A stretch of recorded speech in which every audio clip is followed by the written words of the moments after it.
우선 소개해 주셔서 너무 감사하고요. 이런 자리 마련해 주셔서 다시 한번 감사드립니다. 그리고 아침 이른 시간부터 참석해 주신 참석자분들도 너무 감사드립니다. 사실 너무 적게 오면 어쩌나 해가지고 이전 연구실 동료들한테 부랴부랴 링크를 보냈는데요. 많은 분들 참석해 주셔서 너무 감사합니다. 저는 지금 UT 어스틴에서 박사 과정을 막 마치고요. 지금 잠시 임시 박사 과정 중이고 올 여름부터 이제 프린스턴 대학에서 포닥으로 일할 예정입니다. 그래서 오늘 발표는 이제 크리스퍼 베이스 다이그노스틱스에서 쓰이는 형광 그 리포터를 제가 DNA 템플릿 나노 클러스터라는 걸 이용해서 만든 거에 대한 내용인데요. 제가 이제 국문 발표가 너무 오랜만이다 보니까 영어를 결국 잘하는 건 아니지만 한국어도 못하고 영어도 잘 못하는 약간 버벅거리는 게 있을 수 있으니까 양해 좀 부탁드리겠습니다. 네. 그래서 이제 오늘 발표는 이 사진에 나와 있는 이 물질이 주된 내용인데요. 아마 이걸 처음 보시는 분들은 대부분 이게 퀀텀 닷이나 뭐 이런 물질이라고 생각하실 텐데요. 사실은 이건 제가 박사과정 동안 계속 연구했던 DNA 템플릿 나운 클러스터라고 하는 다른 종류의 물질입니다. 물론 어떤 연구자분들은 이걸 퀀텀 닷의 일종으로 부르시는 분들도 있는데요. 저희는 독자적인 분야로 이제 생각하고 말씀드리고 있습니다. 이게 처음 보시는 분들도 전혀 특이할 게 없는 게 사실 요 사진하고 요 이름 자체가 이 기술에 대해서 거의 모든 걸 다 말해주거든요. 보시면 아시겠지만 DNA를 템플릿으로 사용하고요. 그래서 DNA를 뭐 싱글스트랜드 DNA나 아니면 더블스트랜드 DNA, 뭐 헤어핀이나 아니면 길거나 짧은 아무거나 다 DNA를 템플릿으로 사용해서 실버 나노 클러스터라고 하는 거를 이렇게 어, 인캡슐레이트 하는 거를 해서 만드는 것이고요. 요 실버 나노 클러스터라고 하는 거는 이름에서 알 수 있겠지만 실버 나노 파리클이랑은 좀 다르고 되게 특정한 어떤 매직 넘버라고 저희가 얘기하는데 10개나 12개, 16개 같이 이런 특별한 숫자의 실버 에럼이나 아니면 아이언들이 있는 것들을 얘기합니다. 요렇게 안정화가 되면 무슨 현상이 발생하냐면요. 요 사진에서 보이는 것처럼 퀀텀 닷하고 비슷하게 UV로 저희가 이거를 익사이테이션 시킬 수 있고 그 각각의 형광이 이 DNA와 실버 커스터의 스트럭처에 따라 가지고 다르게 나오게 됩니다. 그래서 저는 이 박사과정 동안에 이러한 물질을 이용해서 바이오 센싱을 어떻게 할지 바이오 센서 개발에 주로 연구를 했고요. 그다음에 또 나노 테크놀로지 관련해서도 연구를 했었습니다. 어떻게 더 이걸 잘 만들지에 대해서요. 그래서 오늘 발표는 사실 크게 두 부분인데요. 하나는 그 메인 주제인 그 Non-Threat DNA 리포터라고 하는 것이고요. 이게 뭐 영어로 발표할 때는 많은 분들이 이 수박이라는 게 뭔지 몰라가지고 제가 이 부분을 설명을 드려야 되는데 여기 계신 분들은 다 이게 수박이라는 의미가 좀 어떤 거를 말하는 건지 대충 눈치는 채실 것 같습니다. 제가 나중에 다시 한번 말씀드릴 거고요. 두 번째 토픽은 이 첫 번째 토픽을 연구하면서 약간 서브 주제로 나왔던 건데요. 제가 연구하는 이 DNA 템플 시그널 아노커스터라는 것 자체가 처음에 만들고 나면 굉장히 헤테로지니어스하기 때문에 얘를 어떻게 퓨리피케이션 하는지에 대해서 그 연구가 그렇게 많이 진행되지 않았는데요. 제가 이제 그 제어 일렉트로포레시스를 이용해서 좀 이걸 단순화해서 그 퓨리피케이션 하는 방법을 개발한 거를 두 번째 토픽에서 얘기하도록 하겠습니다. 그래서 먼저 첫 번째 토픽에서는요, 그 제가 앞서서 말씀드렸던 DNA 템플릿 시그널 커스터를 가지고 이제 크리스퍼 베이스 진단 기술에 쓰이는 건데요. 다시 한번 좀 더 펀더멘탈한 부분을 조금 더 짚고 넘어가자면 이 실버나노 클러스터라고 하는 거는 어 나노 파리클하고 다르게 두 개에서 뭐 아니면 30개 정도에 되는 되게 작은 개수의 실버 애럼을 가지고 있는 형광 물질입니다. 그래서 이렇게 작아지게 되면 사이즈가 이제 그 2에서 3나노 정도가 되는데요. 2에서 3나노가 되면 어떤 현상이 발생하냐면 일반적으로 벌크 메탈 그냥 은에서 볼 수 없었던 특징과 그리고 아주 작은 몰레큘라 레벨에서 볼 수 없었던 특징의 중간 트랜지션 사이트가 생깁니다. 저희가 흔히 그냥 스위스팟이라고도 하는데요. 퀀텀닷처럼 이렇게 퀀타이즈 된 에너지 레벨이 나오게 되고 이런 퀀타이즈 된 에너지 레벨에 따라서 형광을 띠게 됩니다. 그래서 오른쪽에 보시는 이 웰 플레이트는 제가 96개의 서로 다른 DNA를 가지고 96개의 서로 다른 DNA 템플릿과 암커스터를 만든 거예요. 그거를 UV에다가 이렇게 조사를 시켜서 서로 되게 다른 종류의 되게 굉장히 밝은 형광 물질을 얻을 수 있다는 것을 보실 수 있습니다. 그래서 최근에는 이러한 거에 대해서 펀더멘탈하게 좀 연구가 많이 진행이 되었는데요. 가장 왼쪽에 보이는 그림이 2013년에 이제 엘리자베스 구인이라고 하시는 연구자분이 스키마틱 다이어그램을 그러니까 약간 하이포테티컬한 스트럭처를 이렇게 먼저 제시를 하셨는데요. 그분이 생각하시기에는 DNA와 DNA가 샌드위치처럼 실버 나노 스트럭처를 이렇게 어, 누르고 아니면 인캡슐레이션 시키고 얘네들이 약간 라드 쉐입으로 이렇게 되는 것을 생각을 했는데 놀랍게도 이게 2017년과 최근에 엑스레이 크리스탈로그래피로 그렇게 될 가능성이 매우 높다는 게 확인이 됐습니다. 그래서 많은 연구자분들이 최근에 이제 엑스레이 크리스탈로그래피를 이용해갖고 구조적으로 어떻게 생겼는지를 좀 보고 있는데 보시는 것처럼 얘네들이 일반적인 그 카노니컬 그 일반적인 이 베이스 페어링과 다르게 C2C나 아니면 G2G와 같은 이 베이스 페어링을 실버를 기준으로 해가지고 만들게 되거든요. 그래서 넌 카노니컬 베이스 페어링의 특징이고 이러한 라드 쉐입 외에도 이렇게 약간 실린더리컬 쉐입도 있고 그 스피어리컬한 쉐입도 있다는 것을 최근에 밝혀냈습니다. 그래서 이러한 펀더멘탈 리서치를 기반으로 해서 저희 연구실에서는 바이오 센서를 많이 연구했는데요.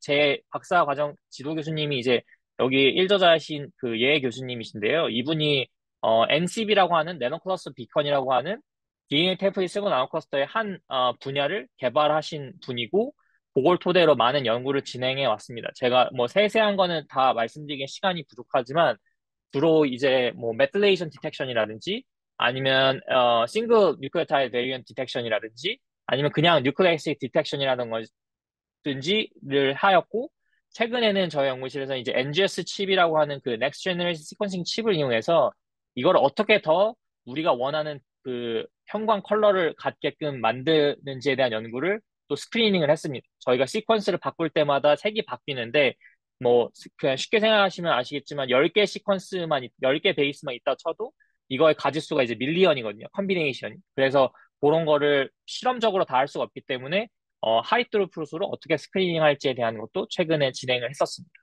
네. 그래서 이걸 가지고 연구실 많이 진행을 했었는데요. 당연히 저도 이러한 부분에서 많이 기여를 하고 연구를 했지만 2020년에 아시겠지만 코로나가 터지면서 연구실이 이제 셧다운이 됐고 그다음에 한국에 계신 분들은 상상도 하시기 어렵겠지만 텍사스에서 이제 윈터 스톰이라고 하는 영하로 잠깐 내려가는 현상이 있었는데요. 그것 때문에 연구실이 정말 한 반년에서 8개월 정도가 문을 닫았습니다. 그래서 어떻게 연구를 실험 못하고 전전긍긍하고 있었을 때 이거를 좀 기회로 생각해 보자라고 해서 코로나를 어떻게 진단할 수 있는 거를 DNA 세븐 아커스로 할 수 있지 않을까? 약간 이런 아이디어를 가지고 연구를 진행하였습니다. 그래서 요 슬라이드에서 보시면 아시겠지만 당연히 뭐 코로나 지금은 사실 저희가 이미 코로나를 거의 극복하고 그냥 끝났다고 생각이 들지만 그 당시에 굉장히 좀 심각한 상황이었고 저도 이제 방에서 실험을 못하고 그냥 논문들을 막 보는 과정에서 이거를 우리가 타겟을 하면 참 괜찮겠다라는 아이디어가 있었고요. 그래서 바이오 센서 하시는 분들은 다 아시겠지만 먼저 이 골든 스탠다드 메서드가 뭔지를 당연히 알아봐야 돼서 그런 부분을 좀 찾아보게 되었습니다. 어, 아마 여기 계신 분들 최소한 다 5번에서 뭐 많게는 10번 혹은 20번도 다 하신 분들이 계실 텐데요. 이 PCR이 당연히 여전히 뉴클릭 액시드 디텍션에 있어서는 골든 스탠더드 메서드로 여겨져 왔습니다. 뭐 이 부분에 대해서는 이제 뭐 어떻게 프로세스가 진행되는지 너무나 간단하지만 여기서 제일 중요한 부분 중에 하나는 이 마지막에 있는 이 플로러센스 리포터를 결국에 사용해야 된다는 점입니다. 얘네들이 결국에 디네이션이 되고 어널링 되고 익스텐션이 되면서 앰플리피케이션이 일어나는데 그 앰플리피케이션이 진행되는 와중에 어떻게 내가 원하는 타겟이 있는지 없는지를 확인하는데 이 형광 물질이 쓰인단 말이죠. 요거를 이제 프레 프로브라고도 하는데 Fluorescence Resonance Energy Transfer Probe 혹은 포스터 레조넌스 에너지 트랜스퍼 프로브라고 해서 얘네들이 클리브 됐을 때, 그러니까 잘렸을 때 이렇게 형광을 내게 되는 이런 프로브를 사용합니다. 근데 제가 생각했을 때 이런 프로브 자체가 시퀀스마다 바뀌어야 되고 그다음에 또 한 가지는 이렇게 이 사이클링을 하기 위해서 서머 사이클이 필요하기 때문에 얘네들이 여전히 골든 스탠다드지만 이러한 단점이 있다는 걸 하나 발견했고요. 그다음에 또 한 가지는 바로 코로나 몇 해 전에 CRISPR based diagnostics라고 하는 것이 개발이 되었는데요. 이 부분은 아마 여기 계신 분들이 좀 생소하실 수도 있는데 굉장히 테크닉 자체는 간단합니다. 아마 이미 많은 분들이 노벨상을 때문에 크리스퍼 지놈 에디팅이라고 하는 거는 얼핏 들어보셨을 텐데요. 크리스퍼 지놈 에디팅이라고 하는 거는 보시는 것처럼 이 크리스퍼 캐스 엔자임이라고 하는 거에 우리가 가이드 RNA 말 그대로 타겟을 정할 수 있는 이러한 짧은 RNA를 이 크리스퍼에 결합을 시키고 이런 거를 이제 RNP라고 하는데 리보 뉴클레어 프로틴이라고 하는데 여기에 타겟 뉴클레ik 액시드를 넣게 되면 요 특정 부분에서 클리비지가 일어나서 요걸 가지고 지놈 에디팅을 한다는 게 기존에 이제 그 유전공학 하시는 분들의 아이디어인데요. 그 뒤에 사실 얘네들이 이렇게 멈추지 않고 추가적으로 액티베이트 된 상태에서 이런 스페시픽한 클리비지 혹은 시스 클리비지라고 하는 거 외에 넌 스페시픽한 클리비지가 계속적으로 일어난다는 것을 코로나가 터지기 몇 해 전에 연구자들이 발견했습니다. 보시면 아시겠지만 굉장히 빅가이들이 이러한 걸 개발했는데요.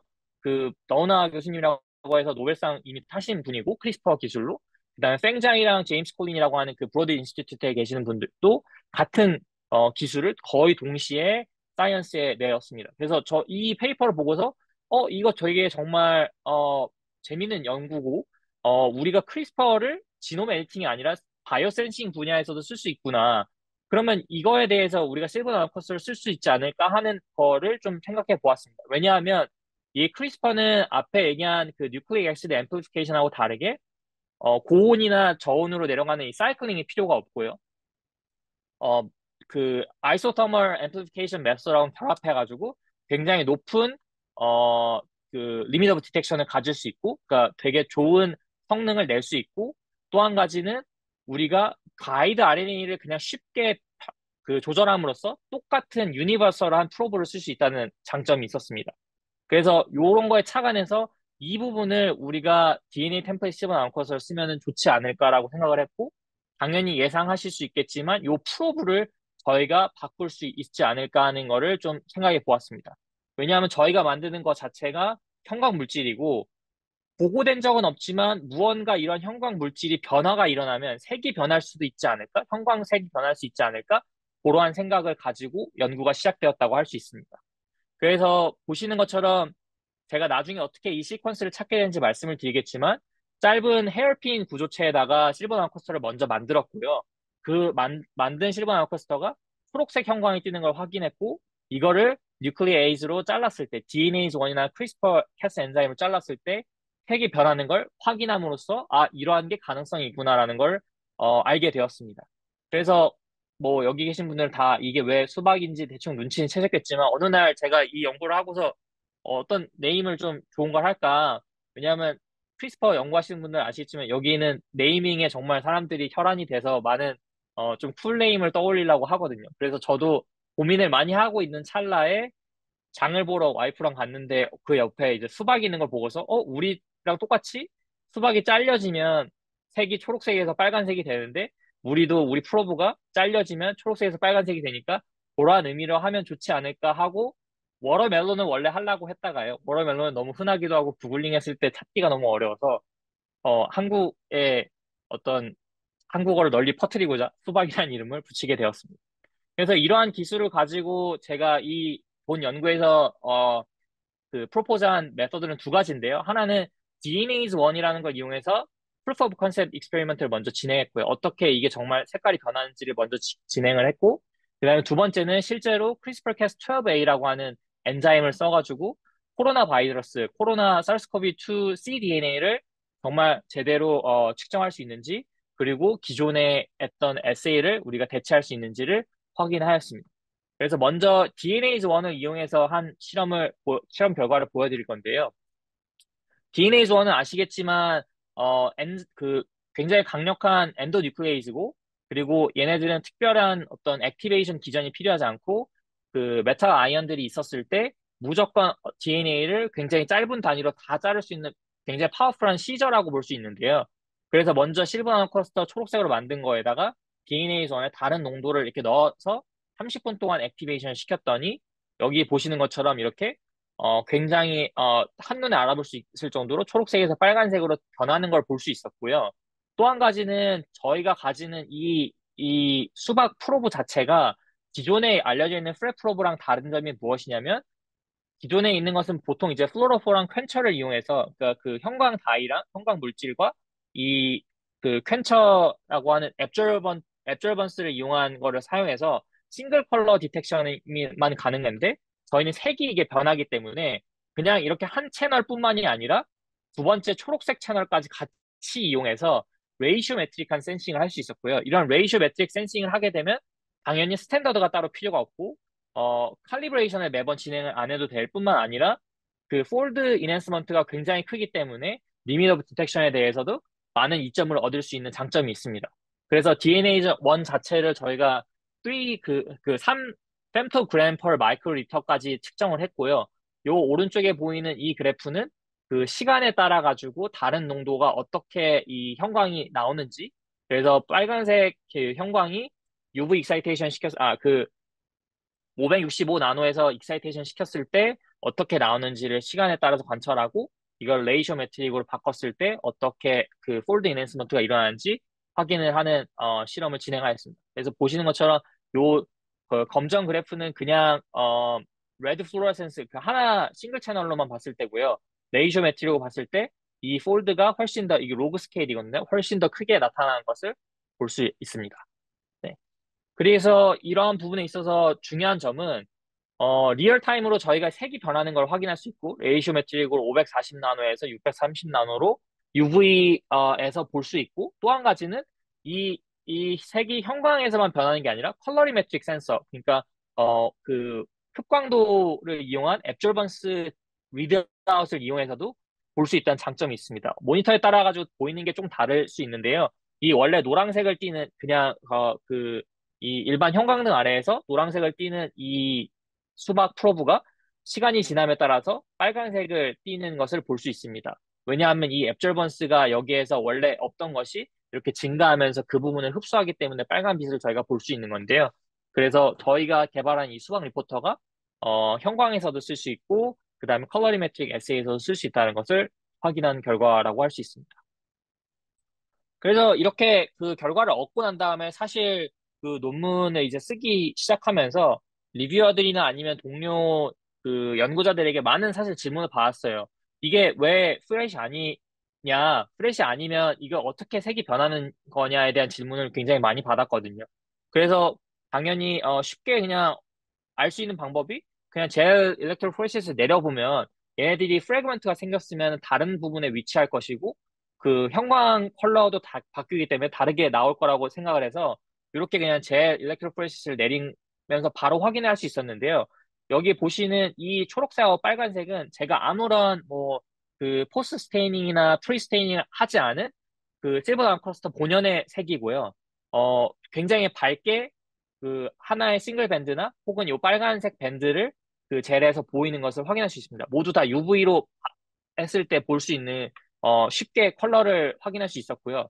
그 다음에 이러한 거를 저희 이 UT 어스틴의 그 브로드벨 교수님이라고 이 MS 그 매스 스펙트로미터를 굉장히 잘하는 그 매스 스펙트럴 분야에서 파이오니어신 분이 계시는데 운이 좋게도 저희가 이분이랑 콜라보레이션을 하면서 이 ESIMS라고 하는 그 Electro Spray Ionization Mass Spectrometer를 이용해서 이 부분을 분석해 보면 실버 스트럭처가 어떻게 변했는지를 볼 수 있지 않을까라고 생각을 하게 되었습니다.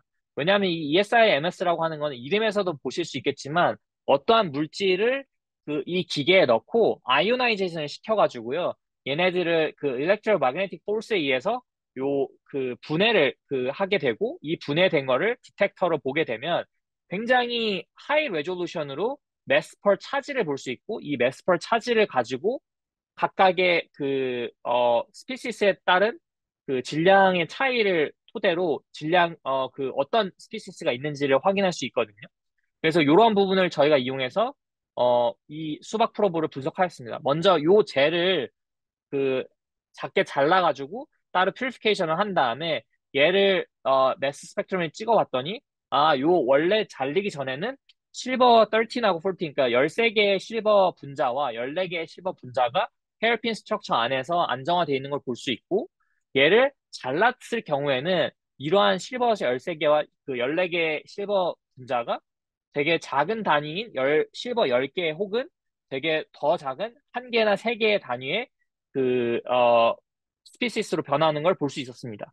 그리고 놀랍게도 이러한 프래그먼트가 여기 부분하고 여기 부분으로 이렇게 나뉘는 걸 볼 수 있는데요. 제가 이 부분에 대해서는 뒤에서 다시 말씀드리겠지만, 제가 이 슬라이드에서 말씀드리고 싶은 거는 이게 프렛이 아니고 실버 13개에서 10개로 변하는, 혹은 이 DNA의 그 인터랙팅 하는 베이스가 전체 인타이어 스트럭처에서 작은 프래그먼트로 변하는 것을 매스 스펙트로미터로 확인할 수 있었다. 이 부분이고요.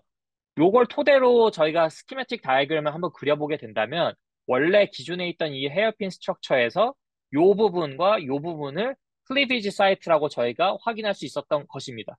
DNA 조어는 말씀드렸던 것처럼 굉장히 파워풀한 시저로 아무데나 랜덤하게 자르게 되는데, 이 실버 나노 클러스터가 DNA하고 인터랙션을 하는 과정에 있어서 약간 블러커 같은 개념으로 특정 부분으로 이 가위질이 형성이 되게끔 약간 그 강제하는 것들을 저희가 확인할 수 있었어요. 그래서 아주 랜덤하게 이게 프래그먼트가 막 분포되어 있는 것이 아니고, 특정 부분에 있는 그 프래그먼트만 굉장히 많은 어번던스로, 그 많은 양으로 저희가 확인을 할 수 있었고, 이걸 토대로 실버 10이 요 앞부분 혹은 요 부분까지 인터랙션을 한다는 것을 확인할 수 있었습니다. 그래서 다시 한번 말씀드리지만, 이 초록색에서 빨간색으로 형광이 변하는 것이 프렛 프렛을 기반으로 한 메커니즘이 아니라 실버에 대한 스토키오메트리 체인지, 그러니까 13개, 14개의 실버 애톰이 10개로 변하는 거 플러스 인터랙팅 풋프린트 혹은 인터랙팅 하는 이 베이스가 전체 인타이어 스트럭처에서 이렇게 16개 혹은 25개의 프래그먼트로 변하는 걸로 기반한다는 걸 알 수 있습니다. 그래서 요거를 저희가 더 추가로 진행을 했는데요. 왜냐하면 이렇게 논문을 냈었을 때 이제 그 리뷰어 분들이 질문해 주신 것이, 원래 퀀텀 닷을 연구해 보신 분이나 아니면 이 분야에 계신 분은 잘 아시겠지만, 사이즈가 크면 클수록 더 그 긴 파장의 형광을 내는 게 굉장히 일반적이거든요. 그래서 이렇게 13개가 초록색을 내고 10개가 빨간색을 내는 게 사실 굉장히 그 약간 직관적이지 않은, 카운터 인투이티브한 어떤 결론이었는데, 요거를 저희가 더 분석을 해보기 위해서 아이소톱 어널리시스라는 걸 좀 진행을 했습니다. 이 아이소톱 어널리시스라고 하는 건 무엇이냐면, 원래 앞에서 얻었던 이 매스 스펙트로미터 데이터를 저희가 사실 디컨볼루션을 통해서 이렇게 간략화를 하는데, 이 디컨볼루션 하기 전에 이 로우 데이터를 줌인을 해보면, 확대를 해보면 굉장히 이렇게 그 픽들이 여러 개 있는 그 아이소톱 인벨롭이라고 하는 거를 볼 수 있는데요. 이 인벨롭이 왜 나오냐면, 실버라는 것이 그 자연에서 그 두 가지의 아이소톱으로 존재하기 때문인데, 거의 얘네들이 50-50%이기 때문에 그 이러한 이 분자들이 어떻게 그 매스 상에서 그 보이느냐에 따라 가지고 요 인벨롭이 이렇게 보이게 되는 것입니다. 그래서 요걸 가지고 뭘 할 수 있냐면, 이 실버 13이 다 원자가 아니라, 그러니까 다 그 애텀이 아니라 아이언들하고 이렇게 혼재되어 있는 현상이라고 제가 앞에서 간략하게 말씀을 드렸는데요. 과연 이게 그러면 다 원자일 때는 이 인벨롭이 어떻게 나타나고, 혹은 다 아이언일 때는 어떻게 나타나는지를 시뮬레이션을 통해 가지고, 그러면 실제로 이게 아이언이 몇 개, 애텀이 몇 개인지를 확인할 수 있습니다. 그래서 시뮬레이션을 해본 결과, 요 빨간색으로 제가 음영 처리를 해놓은 것은 이 13개의 그 실버 애럼이 다 뉴트럴 애럼인 경우에 오른쪽으로 인벨롭이 형성이 되고, 이 13개가 다 아이언인 경우에 왼쪽으로 형성이 되는데, 왜냐하면 이 아이언에 따라서 이 찰지가 그 DNA 베이스에 있는 이 하이드로젠 개수를 변화를 시키거든요.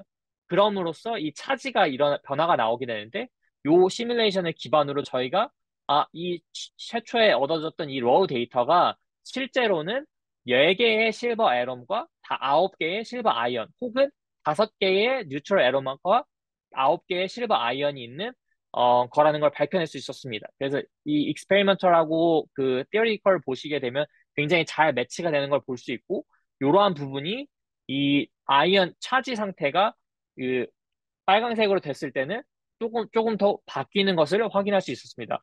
뉴트럴 애럼 자체는 하나에서 두 개가 차이가 나고, 그 다음에 아이언 자체는 두 개 정도 차이가 나는데, 재미있게도 요 그 10개의 그 레드, 그 빨간색 형광을 보이는 것은 다 두 개 모두 다 7개의 차지를 갖는 것을 확인할 수 있습니다. 그래서 이러한 차지 변화도 결국에 우리가 그 얻었던 초록색에서 빨간색 변화에 영향을 준다라는 것을 또 한 가지 알 수 있었습니다.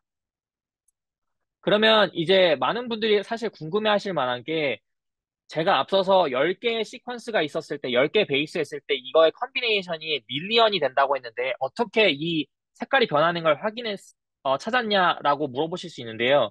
사실 제가 혼자 한 건 아니고 그 학부생들과 많은 동료 연구자들의 노력, 그리고 제가 교수님 몰래 한 2,000개 정도를 실험을 하면서 얻게 된 결과인데요. 그냥 랜덤하게 막 실험을 한 것이 아니라 제가 이 분야에서 원래 실험을 하고 있었기 때문에 어느 정도 데이터베이스가 있었습니다. 제가 원래는 되게 짧은 그 10개의 시퀀스만 가지고 이거를 확인을 막 하려고 했었는데 보시면 아시겠지만 버퍼를 넣거나 아니면 DNA 종원을 넣었을 때 형광이 없어지거나 아니면 색이 안 변하거나 버퍼만 넣어도 색이 조금 변하는 것을 확인할 수 있었습니다. 이러한 결과들이 다 제가 원하는 목적은 아니었죠. 왜냐하면 저는 버퍼러스는 색이 변하지 않고 얘네들이 잘렸을 때, 이 리포터가 잘렸을 때만 색이 확실하게 변하는 걸 보고 싶었는데 이렇게 나오게 돼서 조금 실망한 것을 가지고 좀 긴 부분을 실험을 하게 되었습니다. 그래서 맨 처음에 정말 1,000개, 2,000개 시퀀스를 테스트한 이후에 처음으로 한 10나노 정도에 해당하는 이 레드 시프트를 잘랐을 때 확인할 수 있었는데요. 그때 발견한 것이 이러한 헤어핀 구조였습니다. 그래서 이러한 헤어핀 구조를 토대로 해서 또 다른 실험을 좀 해서 이렇게 최종적으로 37개의 수박 시드, 그러니까 수박 씨 라고 하는 DNA 시퀀스를 제가 발견하게 되었습니다. 이게 처음으로 초록색에서 빨강색으로 색이 변하는 그 리포터를 제가 발견한 것이고, 이 DNA 실버 나노 클러스터 분야에서는 그 누구도 이렇게 색이 변하는 거를 리포트한 적이 없었고, 저희가 처음이었습니다. 요걸 토대로 해서 그 더 효과적으로, 잘리기 전에는 초록색이 더 세고, 잘린 다음에는 빨간색이 더 센 거를 만들고 싶어 했고요. 이렇게 뮤테이션 테스트를 통해 가지고 이거를 옵티마이제이션 했는데요. 제가 시간 관계상 몇 가지만 그냥 간단하게 말씀드리면 무엇을 했냐면 요 37개의 뉴클레오타이드에서 하나씩 시퀀스를 바꿔가면서 초록색이 어떻게 되는지 빨간색이 어떻게 되는지 확인을 한 겁니다.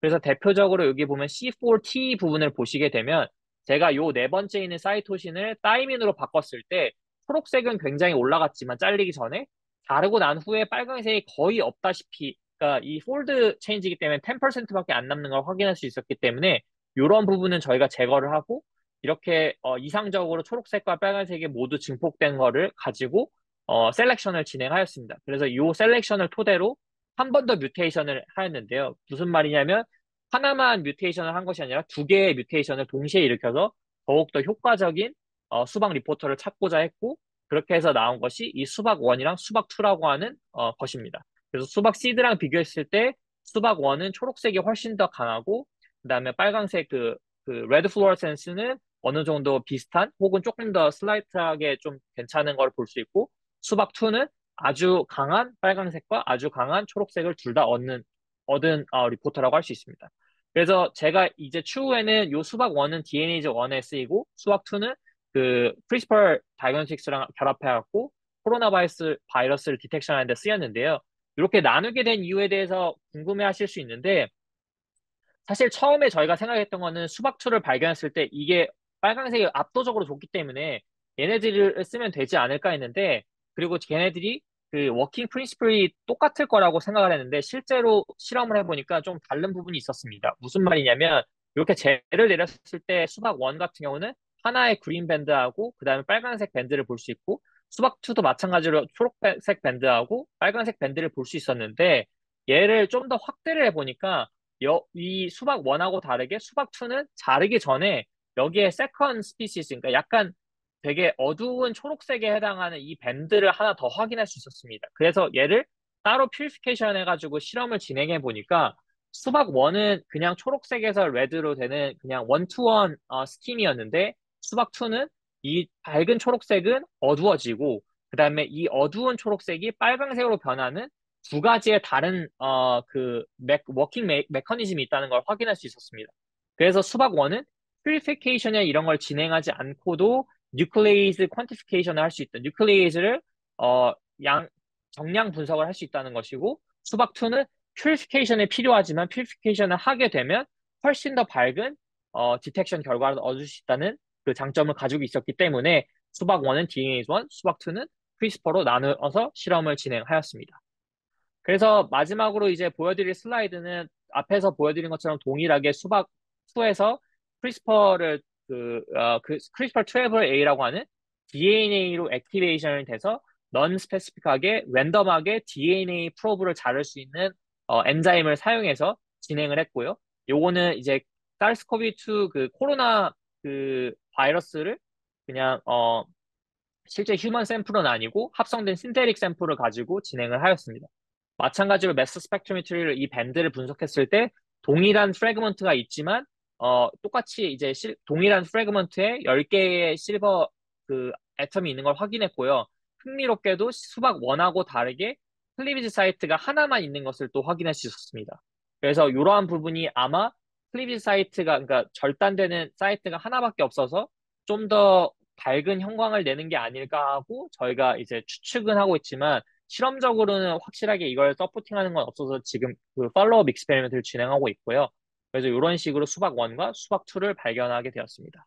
그래서 토픽 1의 마지막 슬라이드 부분인데요. 실제로 저희가 이거를 이 실험을 한 이유는 DNA 얼럿이나 아니면 프랩 프로브랑과 같은 일반적으로 TCR이나 크리스퍼 다이너스에 쓰이는 프로브를 대체하고자 하는 거였는데요. 실험적으로 이거를 훨씬 더 싸게 만들고 그다음에 리밋 오브 디텍션은 손해 없이 할 수 있다는 것을 확인할 수 있었습니다. 그래서 요 C 그래프가 제 수박2 리포터를 가지고 한 것이고 D 그래프가 그 DNA 어넛이라고 하는 기존의 그 IDT DNA나 아니면 더모피셔에서 살 수 있는 프레 리포터를 가지고 한 결과인데요. 이 테이블을 보시면 리밋 오브 디텍션의 다이나믹 레인지는 레이시오 매트릭 그 리드아웃 썼을 때 원래 기존에 있는 프레 프로브랑 컴패러블하고 그러니까 비교가 가능하고 대신에 폴드 체인지는 훨씬 더 높고 거의 20배 가량 높고 그 다음에 가격은 60배 이상 싼 거를 만들었다고 할 수 있습니다. 그래서 이 부분은 굉장히 제가 보수적으로 계산한 건데 실제로는 사실 100에서 200배 이상 더 싸다고 할 수 있고요. 퓨리피케이션까지 다 포함한 가격이기 때문에 가격 경쟁력이 굉장히 높다라고 할 수 있습니다. 그래서 마지막으로 이렇게 정리를 할 수 있고 첫 번째 토픽에 대해서 이제 저희가 팔로우업을 하고 있는 부분은 앞에서 말씀드린 것처럼 조금 더 이거를 다양하게 할 수 있지 않을까 해서 색을 여러 개를 또 만드는 거를 진행을 하였고 또 한 가지는 이 그냥 DNA로만 이루어진 게 아니라 여기를 RNA 베이스로 몇 가지 부분만 바꿔가지고 DNA 뉴클레이즈만이 아니라 Cas13, 그러니까 RNase 효과를 내는 이러한 것들을 가지고도 저희가 센싱을 할 수 있지 않을까 하는 거를 팔로우업으로 하고 있습니다. 그래서 저희 연구실에 다른 한국에 또 학생이 한 친구 있는데 그 친구랑 같이 해서 이걸 진행하고 있고 이거는 프리리미너리 리절트인데 제가 하나 베이스를 이제 유라실로 바꿨을 때 얘가 DNase 1에만 반응하던 것이 RNase A를 통해서도 이렇게 빨간색 그 형광을 저희가 볼 수 있는 것을 확인하였습니다. 그래서 첫 번째 프로젝트에서는 제가 그 DNA 템플릿 시블 앙커스라는 걸 이용해서 non-threat DNA 리포터를 개발했고 앞서 말씀드린 것처럼 초록색에서 빨간색으로 색이 변하는 것 때문에 수박이라고 제가 이름을 지었고요. 그 매스 스펙트로미터를 이용해서 펀더멘탈하게 왜 이러한 색 변화가 일어나는지를 밝혀내고 이러한 수박 리포터가 크리스퍼 Cas12a 엔자임하고 결합해서 기존에 있는 DNA 얼럿이라고 하는 프레 리포터보다 62배 싸지만 굉장히 좋은 리밋 오브 디텍션과 홀드 인핸스먼트를 보여줬다 하는 게 첫 번째 프로젝트입니다. 두 번째 부분도 같이 말씀을 드리면요. 두 번째 부분은 사실 엄청 뒷부분이 아니라 그 첫 번째 토픽에서 사이드 프로젝트 같은 거였기 때문에 짧게 말씀드리겠습니다. 그래서 이 두 번째 부분은 제가 DNA 세븐 알코스텔 퓨리피케이션 메서드를 개발한 부분인데요. 앞서 말씀드린 것처럼 요 DNA7 앙커스타가 매우 싸고 형광도 마음껏 튜닝할 수 있고 정말 좋은데 단점이 만들게 되면 굉장히 신테릭 레이트 자체가 좀 낮고 굉장히 헤테로제니어스하다는 게 단점입니다. 무슨 말이냐면 요 젤 결과를 보시면 이거는 제가 사이버 골드라고 하는 인터칼레이팅 다이를 이용해서 그 포스테이닝 한 건데요.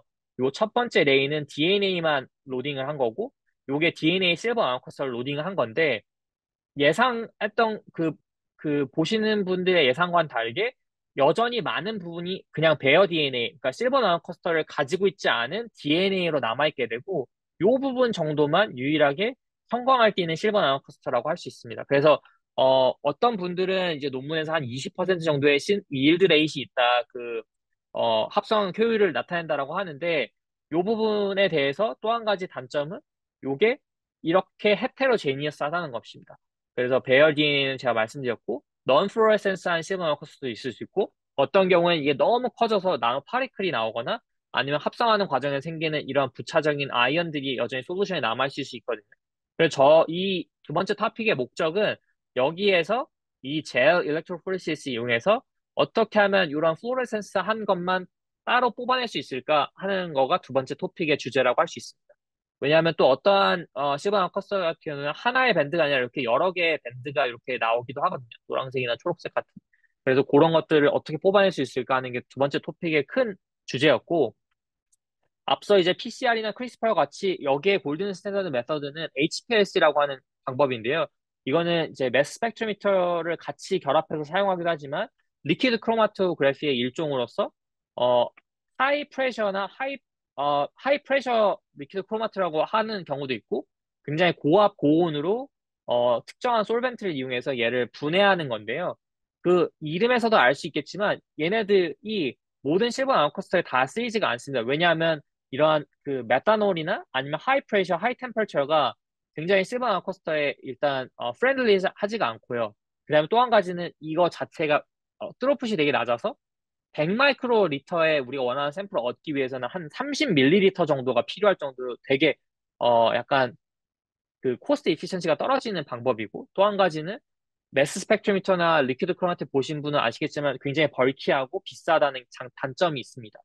그래서 제가 처음에 이 연구를 시작하면서 이게 DNA 기반이니까 그냥 젤을 돌려가지고 우리가 퓨리피케이션 하면 되지 않을까라고 생각했는데 사실 처음에는 그게 잘 되지 않았고요. 왜냐하면 젤 자체가 퓨리피케이션 할 때 쓰는 에탄올이나 아니면 다른 프리시피테이션 메소드가 완벽하게 호환이 되지 않았기 때문에 제가 이걸 어느 정도 좀 수정을 해서 이게 완전히 그 실버나 코스터에 프렌들리하게 바꿨고요. 그래서 여기에 보시면 이 대표적인 절차를 보실 수 있는데 각각의 스텝에 따라서 제가 어떠한 게 분해되는지를 보여드리기 전에 앞에 보여드렸던 HPLC와의 비교점은 일단 거의 대부분의 것들과 호환이 되고요. 훨씬 더 하이 스로우풋이고 아시겠지만 이 그 전기 영동하는 이 기구 자체가 한 100만 원에서 150만 원 정도 하는 굉장히 싼 장치라는 것입니다. 처음에 합성을 하게 되면 이렇게 헤테로제니어스한데 먼저 이 그냥 칼럼 크로마토그래피 그 스핀 컬럼을 이용해 가지고 아이언들과 큰 나노 파이크를 없애고 얘를 젤을 돌린 다음에 여기에서 일루션을 이게 뽑아내게 되면 형광 부분만 따로 이렇게 뽑아낼 수 있고 얘를 최종적으로 그 필터레이션을 하게 되면 우리가 원하는 특정 부분의 스피시스만 뽑아낼 수 있습니다. 그래서 실제 실험을 했을 때 요 앞에서 보면은 바로 나오는 합성 직후에 찍은 매스 스펙트로미터와 그다음에 젤 퓨리피케이션 한 매스 스펙을 보면은 이렇게 많은 부분이 없어지고 퓨리피케이션 된 걸 볼 수 있고요. 이 부분에 대해서도 이제 그 젤 돌려서 퀀티피케이션을 해보면은 원래 20%, 20%도 안 되는 효율이 40% 이상으로 올라간 것을 확인할 수 있습니다. 그리고 또 한 가지 장점은 앞서 말씀드린 것처럼 몇 가지의 실버 나노커스터는 이렇게 멀티 그 컬러를 갖게 되는데 HPLC는 이러한 멀티 컬러를 분해할 수가 없거든요. 다만 제가 그 개발한 이 젤 퓨리피케이션은 요거를 각각을 따로 분해를 해서 이렇게 그 추후 실험에 쓰일 수 있게 퓨리피케이션 할 수 있다는 장점이 있습니다. 그래서 이러한 부분을 제가 두 번째 토픽에서 개발을 했고요. 앞서 말씀드렸던 크리스퍼 그 리포터와 같이 여러 가지 실버 나노커스터 연구에 있어서 지금 활발하게 활용을 하고 있고 이와 관련된 페이퍼는 6월 중으로 이제 제출될 예정입니다. 그래서 오늘 제가 준비한 발표는 여기까지고요. 제가 운이 좋게도 이제 많은 분들하고 콜라보레이션을 해가지고 UT 어스틴에서도 많은 분들 화학과 분들하고 많이 연구를 했고 그다음에 그 김민진 교수님이라고 그 댈러스에 있는 서던 메서디스트 유니버시티에 계시는 그 분하고도 연구를 많이 했고 그다음에 저희 연구실에 있는 친구들도 많이 도움을 줘서 이렇게 성공적으로 연구를 마칠 수 있게 되었습니다. 네, 그래서 여기까지가 제가 준비한 거고요. 뭐 질문 있으시면 채팅창에 남겨주시거나 아니면 질문해 주시면 제가 하나하나 답변하도록 하겠습니다. 네, 경청해 주셔서 감사합니다.